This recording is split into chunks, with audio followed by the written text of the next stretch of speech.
মোস্তফা জামান মৃত্যু গ্রহণ করছে এবং সাথে একটি আমরা সি গ্রুপে যারা মেরিট পজিশনে আজকে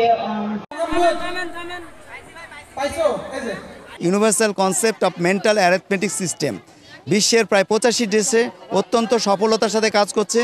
অসংখ্য মেধাবী শিশুরা এখানে বিকশিত হয়েছে এবং এদের বিকশিতের দ্বারা আমরা প্রমাণ করতে পেরেছি যে বাংলাদেশের শিশুরা আর পিছিয়ে নেই।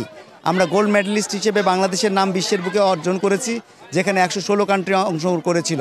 বাংলাদেশ 2022 সালেও মানে সারা বিশ্বের সাথে প্রতিযোগিতা করে গ্র্যান্ড চ্যাম্পিয়ন এবং চ্যাম্পিয়ন প্রতিযোগিতায় অংশগ্রহণ করে প্রতিভা অর্জন করে এবং দেশের নাম উজ্জ্বল করেছে।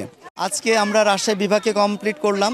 আমাদের যে সাড়া পেয়েছি, আমাদের অভিভাবক এবং বাচ্চাদের কাছ থেকে যে ধরনের সুন্দর রেসপন্স পেয়েছি, আমরা ডে নাইট প্রচণ্ড পরিশ্রম করেছি এই প্রোগ্রামটাকে সফল করার জন্য এবং আমরা আলহামদুলিল্লাহ খুব ভালোভাবে এটাকে সম্পন্ন করতে পারলাম। আজকে আমরা রেজাল্ট আজকে 3:30টায় অ্যানাউন্স করব। আমাদের এই রেজাল্টের পরে আমরা নির্ধারণ করতে পারবো যে বাংলাদেশের আর কোন কোন ডিস্ট্রিক্ট নিয়ে আমরা কাজ করতে পারবো। রাজশাহী আঞ্চলিক গণিত প্রতিযোগিতায় রাজশাহী বিভাগের 8টি ডিস্ট্রিক্ট থেকে 2000-এর অধিক শিক্ষার্থী 113টি স্কুল থেকে অংশগ্রহণ করেছে।